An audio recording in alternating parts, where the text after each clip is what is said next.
warahmatullahi wabarakatuh. Apa kabar Sobat Starla? Tentunya baik ya. Nah, Sobat Starla, hari ini nih kita akan mendengarkan dongeng. Dongengnya dari mana? Ini sumbernya dalam kumpulan cerita rakyat 33 provinsi dari Aceh sampai Papua. Karya Yustitia Angelia yang diterbitkan oleh Lingkar Media. Nah, Sobat Starla, tentunya sudah tak sabar nih mendengar ceritanya. Kira-kira dari provinsi mana coba? Jawa Timur? Jakarta? Bukan. Cerita ini, dongeng ini, kisahnya diambil dari Bangka Belitung dengan judul Putri Malang. Sobat Starla, apa kisah yang akan Bulus ceritakan?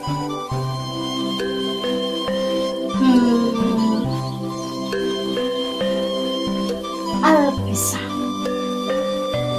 Hidup seorang pemuda.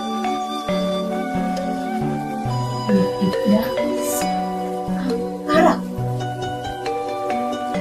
Ayah ibunya telah lama meninggal dunia. Sementara dia harus menanggung hutang-hutang ayahnya pada kepala desa yang bernama Pak Roji. Pemuda tadi siapa ya namanya? Barangkali ada nama seperti teman-teman Sobat Starla. Pemuda itu bernama Penyumpit. Nah, setiap hari Penyumpit bekerja tiada henti di rumah Pak Roji. Karena dianggap untuk melunasi hutang-hutang ayahnya. Yang sebenarnya nih, hutang ayahnya itu sudah lunas. Tapi nih, dasar Pak Roji itu suka berbuat jahat, suka memeras keringat orang. Makanya diperdayakan untuk bekerja siang dan malam. Suatu hari Sobat Starla, Roji memanggil Penyumpit. Kemari, dengarkan. Siang, kamu tugasnya menuai padi di sawah. Malam harinya, kamu jaga padi-padiku yang siap panen dari amukan babi hutan. Paham kamu? Baik, Pak Roji. Siap. Sobat Starla, suatu malam pun datang.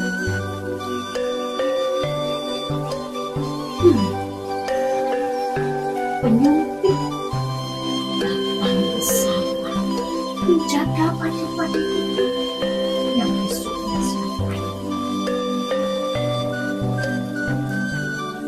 Benar kata Pak Roji, si babi hutan datang.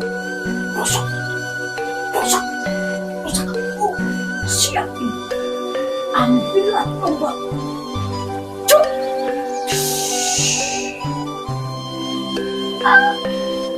Terdengar suara jeritan, tapi jeritan babi kok sepertinya bukan babi. Berlarilah babi hutan itu ke hutan. Karena rasa penasaran nih, Penyumpit mengikuti jalannya babi hutan. Di tengah gelap malam, berbekal lampu penerang, Penyumpit mengarahkan jalan. Oh, ini darah babi hutan tadi tercecer ini. Ikuti. mengikuti. Oh, sampailah masuk ke sebuah hutan. Dan apa yang terjadi sobat sekalian?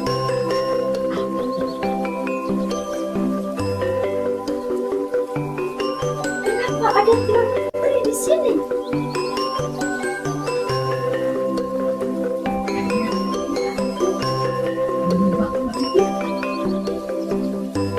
Maaf Tuan Putri, kenapa kakimu berdarah? Kakiku berdarah karena tadi ditembak oleh seorang pemuda. Oh, bukannya pemuda itu aku, satu-satunya penjaga di sawah ini. Dan aku tadi menembak babi hutan, bukan menembak engkau. Wahai pemuda, ketahuilah, aku ini putri malam yang menyamar jadi babi hutan. Ampun Tuan Putri, saya tidak tahu. Karena kakimu terluka, maka aku akan mengobatimu. Tuan Putri tunggu sini, aku akan mencoba mencari daun-daunan sebagai obat. Tunggu ya Tuan Putri. Akhirnya mencari daun-daunan dari berbagai ikan dan berbagai penerangan. Bukti batu yang ada di situ. Akhirnya setelah lembut diusapkan ke kakinya si. Tidak berapa lama sobat sekalian.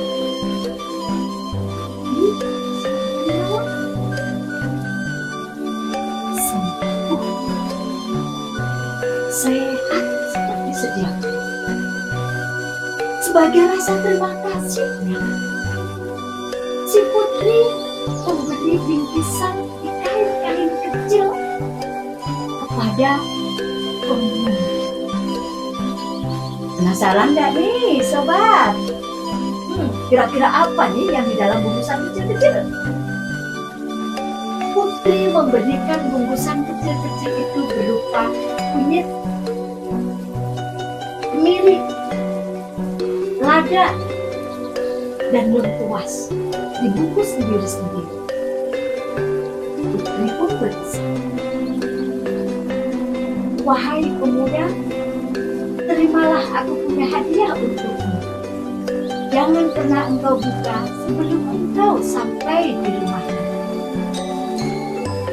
Baik, Tuan Putri, saya terima dengan senang hati. Akan aku laksanakan perintah. Saya undur diri. Akhirnya, Putri dan pemuda penyumpit tadi berpisah. Penyumpit melanjutkan perjalanannya sampai di rumah. Tidak dibuka bungkusan itu. Akhirnya sesampai di rumah. Sesuai pesan si Putri, dibuka. Apa coba sobat Starla? Masihkah jadi kunyit? Lengkuas? Masihkah jadi kemiri? Ada. Yuk kita cek bersama.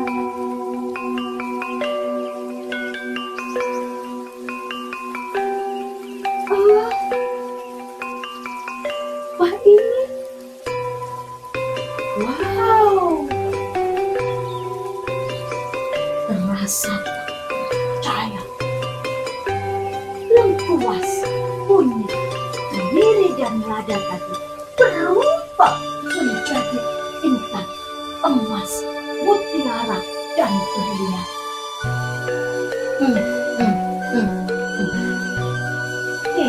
Dia jadi penyakit. Gak ada disangka nih, nasib baik ada pada penyakit. Lantas pagi harinya, penyakit mendatangi Pak Roje. Pak Roje, aku datang kepadamu untuk melunasi hutang-hutang ayahku. Kamu penyempit, Mau bayar pakai apa kamu? Anak miskin mana mungkin kamu bisa bayar? Tak percaya aku. Pak Roji, aku punya sebuah mutiara. Apakah tidak cukup mutiara ini untuk membayar hutang ayahku? Ah, kamu punya mutiara seberlian, segemerlap itu? Kamu mencuri ya? Tidak, Pak Roji, aku tidak pernah mencuri. Ah, kalau kamu tidak mencuri, lantas dari mana kamu dapat?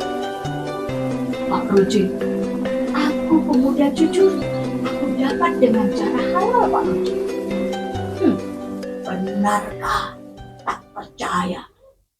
Akhirnya, penyumpit bercerita panjang lebar kejadian semalam, Sobat Starla. Dari cerita itu, Pak Roji pun tertarik untuk melakukan apa yang dilakukan oleh penyumpit. Penyumpit, kamu tidak usah lagi jaga sawahku. Biar aku aja yang jaga ya. Kamu berhenti aja. Udah lunas hutangmu. Terima kasih Pak Roji. Akhirnya malam harinya Pak Roji menjaga sawahnya seorang diri karena ingin mendapatkan seperti yang didapatkan penyumpit. Dasar Pak Roji itu memang tak enak. Malam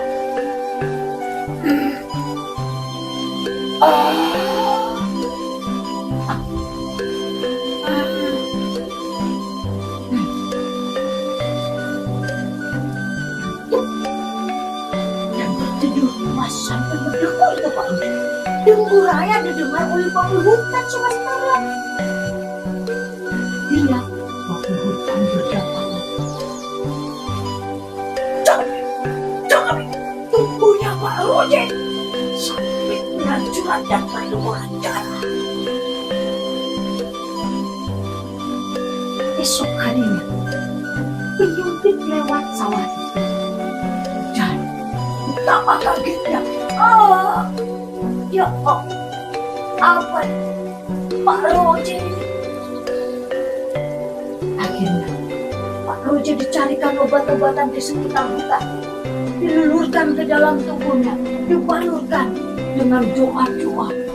Akhirnya Tuhan menjawab doa ini dan Pak Roji tersadar, tubuhnya baik kembali. Pak Roji pun, penyumpit, aku tidak bisa berkata apa-apa lagi karena kamu terlalu baik kepadaku yang sudah jahat kepadamu. Aku akan nasihati kamu. Menikahlah dengan putriku penyumpit. Dan hari ini kedudukanku sebagai kepala desa aku serahkan kepadamu penyumpit. Aku tidak paham. Pak Roji, karena itu kemauanku, aku hanya bisa menuruti permintaan. Semoga ini menjadi yang terbaik. Akhirnya Sobat Starla, semuanya menjadi baik. Pak Roji baik, penyumpit menikah dengan putri Pak Roji, dan mereka hidup berbahagia. Nah, Sobat Starla, dari kisah mula sampai akhir cerita, dongeng yang menurut Pak Angga tadi tentu ada hikmahnya. Coba Sobat Starla, tahu tidak apa hikmah yang bisa diambil dari kisah tadi? Yuk, kita ambil hikmahnya bareng-bareng yuk. Pertama, saat mendapatkan tugas ataupun bekerja, dilakukan dengan baik. Kedua, melaksanakan amanah dengan baik dan bijak. Ketiga, memaafkan kesalahan orang lain. Keempat, tidak menjadi pendendam. Dan terakhir, menjadi pribadi yang kuat dan tangguh dalam segala keadaan. Oke Sobat Starlord, apakah siap menjadi pribadi hebat? Apakah Sobat Starlord siap menjadi generasi yang dibanggakan bangsa? Tentu, Bu Nurfa yakin pasti siap. Bu Nurfa ucapkan selamat hari dongeng dunia. Semoga kita menginspirasi dan terinspirasi oleh hal-hal baik. Terima kasih, sampai jumpa. Wassalamualaikum warahmatullahi wabarakatuh.